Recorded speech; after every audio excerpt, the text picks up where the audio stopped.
আপনি যদি ইনসাফ করতে না পারেন, আপনার কপাল সিজদা দিতে দিতে তবলিকে চিল্লা লাগাইতে লাগাইতে যদি আপনি একদম সালের উপরে সাল চিল্লা লাগান, আল্লাহি রব্বিল কাবা, কিয়ামতের দিন আপনার নাজাত পাওয়ার কোনো সুযোগ নেই।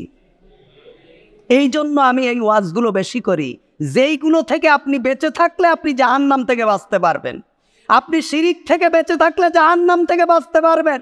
মিষ্টি মিষ্টি ওয়াজ আমি জানি ভাই, কারণ আমি তো এই বাংলাদেশেই পড়াশোনা করেছি, এই বাংলাদেশের হুজুরদের সোহবাতেই আমি ছিলাম। মিষ্টি ওয়াজ আমিও জানি, যেই ওয়াজে আপনারাও কানবেন, আমারও কান্না আসবে, হাদিয়া তৌফাও আসবে, বাড়ি গেলে আমার জন্য আপনাদের মন ভালো লাগবে, গেলে এরকম ঘটনাগুলো শুনতে পারবো। আমি ভাই ওই মিষ্টি ওয়াজ করার পক্ষে না। নোমান ইবনে বাশিরের বুখারীর একটি হাদিস শোনাচ্ছি।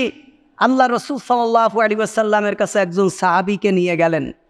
একজন সাহাবী তার সন্তানকে আল্লাহ রসুলের কাছে নিয়ে গেলেন, গিয়ে বললেন কি, ইয়া রাসূলুল্লাহ, এটা আমার ছেলে। তা কেন এসেছেন? ইয়া রাসূলুল্লাহ, আমি আমার ছেলেকে শখ করে একটা ঘোড়া কিনে দিছি। আমরা আমাদের ছেলেদেরকে মোটরসাইকেল কিনে দেই না, বাইসাইকেল কিনে দেই না, টাকা থাকলে প্রাইভেট কিনে দেই না।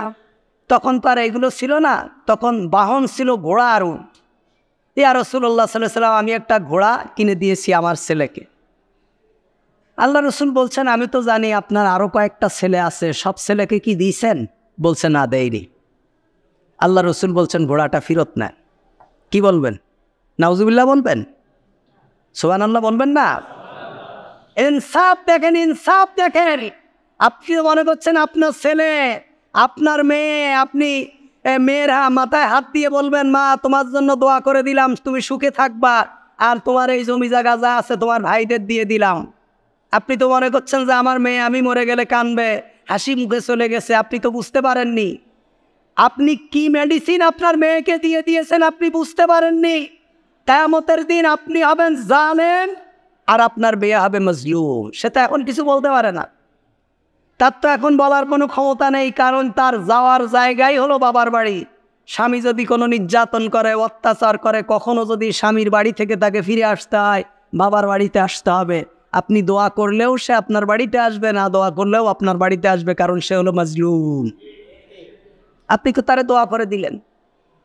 আল্লাহ রসুল বললেন, তার কাছ থেকে ফিরিয়ে নাও। তাহলে সন্তানদের ভিতরে ইনসাফ নেই সমাজে।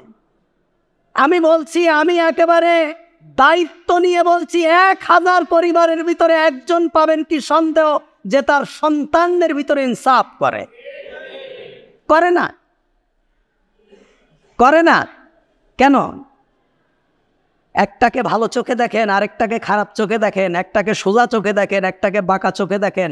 এইটার ইনকাম ভালো, ওর প্রশংসায় আপনি একেবারে গদগদ, আরেকজনের ইনকাম একটু খারাপ, ইনকাম কম বেশি তার তকদিরের পক্ষ থেকে হয়। আল্লাহ সুবহানাহু ওয়া তাআলা তার তকদিরে নির্ধারণ করে রেখেছেন।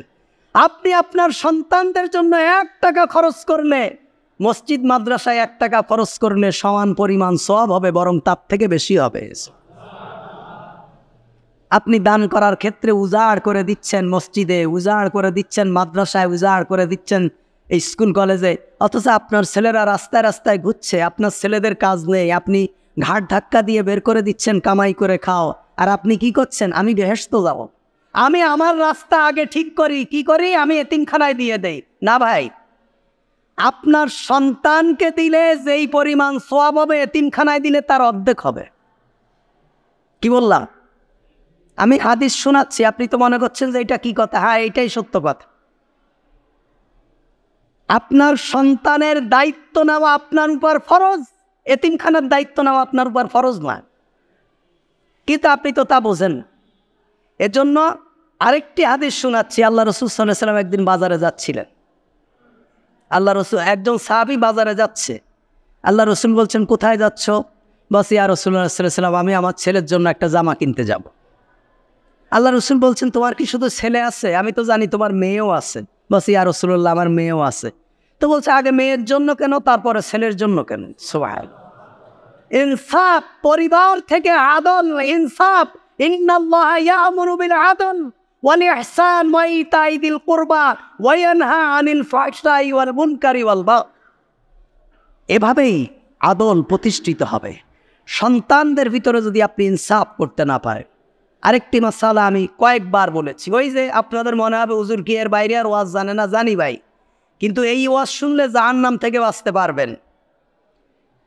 আপনি যতদিন বেঁচে থাকবেন ততদিন ছেলে যা পাবে মেয়ে তার সমান পাবে। বলেন কি বললাম? আপনি যতদিন বেঁচে থাকবেন আপনার সম্পত্তির থেকে ছেলে যা পাবে মেয়ে তার কি পাবে? সমান পাবে। আপনি যখন মরে যাবেন তখন আপনার সম্পত্তিতে সন্তান যা পাবে মেয়ে তার অর্ধেক পাবে, কারণ আপনি বেঁচে থাকাকালীন আপনার সম্পত্তির কোনো ওয়ারিস হয় না। ওয়ারিস হয় তখন, ওয়ারিসত্ব প্রতিষ্ঠিত হয় তখন যখন পিতার অবর্তমানে পিতা মরে যায়, তখন ছেলে যা পাবে মেয়ে তার অর্ধেক পাবে। কিন্তু আপনি বেঁচে আছেন, আপনি ছেলেকে যদি 10 টাকা দেন আপনার মেয়েকেও 10 টাকা দিতে হবে। এটা হলো ইনসাফ, এটা হলো কোরআন, এটা হলো আল্লাহর বিধান। কিন্তু আপনি ছেলেকে করছেন কি? আপনার জমি জায়গা যা আছে ভালো মন্দ সব ছেলের নামে দিয়ে দিচ্ছেন, একেবারে বাড়ি গাড়ি প্রাসাদ তুলে দিচ্ছেন, ব্যবসা বাণিজ্য দাঁড় করিয়ে দিচ্ছেন, আর মেয়েকে বিবাহের সময় কিছু ঘটি বাটি কম্বল থালা বাসন দিয়ে মেয়েরে বিদায় করে দিলেন। ওই 6 মাস 1 বছর পরে মেয়ে আসতেছে, বছর একদিন জামাইরে একটা প্যান্ট শার্ট দিয়ে দিচ্ছেন, মেয়েও খুশি আপনিও খুশি, কি শান্তি। কিন্তু আপনি ইনসাফ করলেন না, আপনি আল্লাহর আইনের বিধানকে কি করলেন? লঙ্ঘন করলেন। আবার কেউ কেউ আছে 2-3টে মেয়ে আছে, ছেলে নেই, নিজে বেঁচে থাকাকালীন সমস্ত সম্পদ মেয়ের নামে লিখে দিয়ে যাচ্ছে। কারণ কি? ছেলে না থাকলে ভাইপোরা পাবে। আপনি জুলুম করেছেন, আপনি কোরআনের আয়াতকে লঙ্ঘন করেছেন। আপনার নামাজ কিয়ামতের দিন আপনাকে মজলুমের কাতারে, জালেমের কাতারে দাঁড় করাবে। আপনি আর যেদিন যাদের হক থেকে আপনি বঞ্চিত করেছেন আপনি মজলুম হবেন। কোরআনের কি সুন্দর ইনসাফ। যদি ছেলে না থাকে তাহলে মেয়েরা পাবে, ভাইপোরা পাবে। উনি বলছে আমি ভাইপোরে দেব না। কেন? আমি তোমাদের নামে সব লিখে দিয়ে গেলাম। তো লিখে দিলে কি হবে?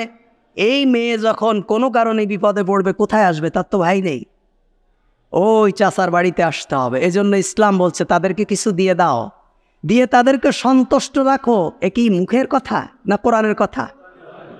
তো এই প্রত্যেকটা ব্যাপারে, হকের ব্যাপারে আমি আপনাদেরকে বলি ভাই, আল্লাহর কসম, জীবনে কোনোদিন শবে বরাতের দিন আপনাদের মসজিদে আসার দরকার নেই। শবে কদরের দিন ওই নফল নামাজ আপনারা পড়েন না, আপনাদের কোনো দরকার নেই। তবলিগে সিল্লা লাগানোর দরকার নেই, পীর সাহেবের কাছেও যাবেন না, জিকিরও করবেন না, কিচ্ছু না। শুধু 5 ওয়াক্ত নামাজ পড়বেন, রমজানের রোজা রাখবেন, সম্পদ থাকলে হজ করবেন, যাকাত দেবেন, হক আদায় করবেন, জান্নাতে যাবেন। আর যদি বারবার তবলিগে যান, বারবার চিল্লায় যান, বারবার হজ করেন, নফল নামাজ পড়তে পড়তে রাত্রে বিছানা ভাসায় ফেলেন, কারো হক যদি ফাঁকি দিয়ে খান, আপনি কিয়ামতের দিন জালেমের কাতারে দাঁড়াবেন। আর যার হক ফাঁকি দিয়েছেন সে মজলুম হিসাবে আল্লাহর দরবারে আপনার কাছে মামলা দায়ের করে দেবে। খুব সাবধান, হকের ব্যাপারে খুব সাবধান, শিরকের ব্যাপারে খুব সাবধান। কিয়ামতের দিন 3টা মামলা আল্লাহর আদালতে উঠবে। বলেন কয়টা? 3টা মামলা আল্লাহ সুবহানাহু ওয়া তাআলার আদালতে কিয়ামতের দিন উঠবে। 3টা মামলা। একটা মামলার কোনো আদালত বসবে না। একটা মামলা, বলেন, কোনো আদালত বসবে না। পাহাড়ে পাহাড় जाएंगे, জমি পে জলজলা হোগা, মোহাম্মদ তখ্ত পর হোগা, আদালত পর খোদা হোগা। সেদিন বিচারক থাকবেন আল্লাহ সুবহানাহু ওয়া তাআলা, কিন্তু একটা মামলার কোনো আদালত বসবে না। যারা আল্লাহর সাথে শিরিক করেছে এদের কোনো বিচার নেই, বিনা হিসাবে জাহান্নামে যাবে। বলেন কোথায় যাবে? যারা আল্লাহর সাথে শিরিক করবে, যারা মুশরিক, যারা কাফির, এদের কোনো হিসাব নেই। হিসাব হবে আমার আপনার। যে পরীক্ষা দেয়নি তার আবার কিসের হিসাব? তার রেজাল্টের ব্যাপার কি? আরে পরীক্ষা যে দেবে তারই তো হিসাব হবে।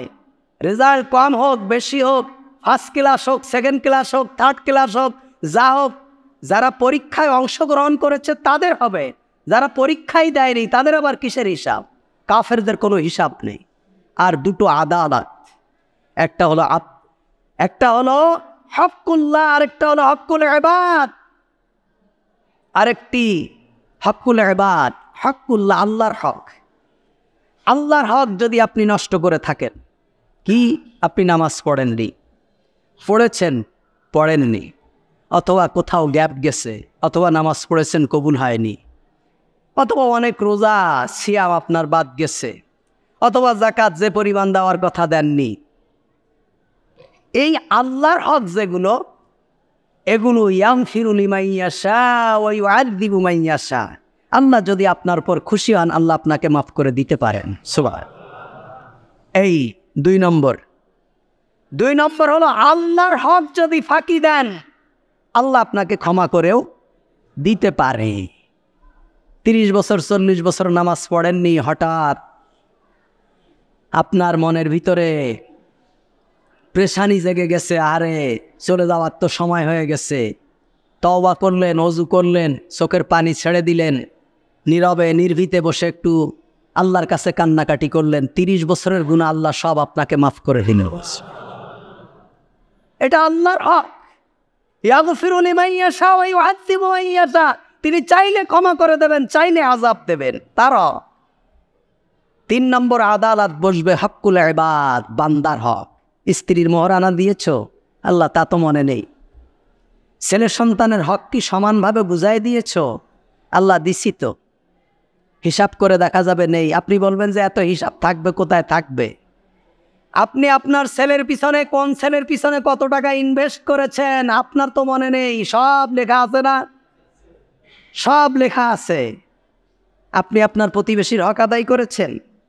করেননি। আপনি রাষ্ট্র ক্ষমতায় ছিলেন, আপনি আপনার জনগণের উপরে সুবিচার করেছেন কিনা? আপনি গ্রামের মাতব্বার ছিলেন, আপনি পক্ষপাতিত্ব করেছেন কিনা? প্রত্যেকটি হকের ব্যাপারে আপনাকে জিজ্ঞেস করা হয়। তখন আপনি যদি ধরা খান, আল্লাহ বলবে এটা আমি ক্ষমা করতে পারবো না। যার হক নষ্ট করেছো তার কাছ থেকে ক্ষমা চাও। আপনি তো মনে করছেন যে আমার স্ত্রী 40 বছর 50 বছর একসাথে ঘর করছি, মনে মাফ করে দেবে। মোটেও না। আপনার এখনকার নির্যাতনের প্রতিটা শব্দ সেদিন ওর আপনারে মনে করায় দেবে। আপনি তো বুঝতে পারছেন না। এজন্য ভাইরা আমার, ইনসাফ, আদল এটি প্রতিষ্ঠিত করার জন্যই মুহাম্মাদুর রাসূলুল্লাহ সাল্লাল্লাহু আলাইহি ওয়াসাল্লাম পৃথিবীতে এসেছিলেন। যেই সমাজে কোনো ন্যায় বিচার ছিল না, যেই মরুভূমির মানুষেরা ডাকাত ছিল, ডাকাত, মানুষের সম্পদ লুণ্ঠন করে খাইতো। হাজিরা যখন হজ করতে আসতো তাদের সম্পদ নিয়ে নিত, রাস্তাঘাটে তাদের সম্পদ ছিনতাই করত। ডাকাত ছিল মরুভূমির কিছু মানুষেরা। সেই ডাকাত মানুষদেরকে সোনার মানুষে পরিণত করেছিলেন মুহাম্মাদুর রাসূলুল্লাহ, একমাত্র সমাজে ইনসাফ কায়েম করে এবং এই কোরআন দিয়ে। এজন্য হকের ব্যাপারে খুব সাবধান। এটা আমাদের সবার যেন মনে থাকে। আমি কিন্তু বারবার এই কথাটা আপনাদেরকে বলি, হক কখনো কারো ফাঁকি দিবেন না। আপনি একজনের গাছ থেকে একটা ফল পেড়ে খাবেন, তার বিনা পারমিশনে, আপনাকে মনে রাখতে হবে কিয়ামতের দিন এই ফলের জন্য আল্লাহর দরবারে আমাকে জবাব দিতে হবে। কোনো ব্যাপারে হককে ছাড়া যাবে না। এত সুফিবাদী করার দরকার নেই, এত সুফি হয়ে দুনিয়ায় চলার দরকার নেই।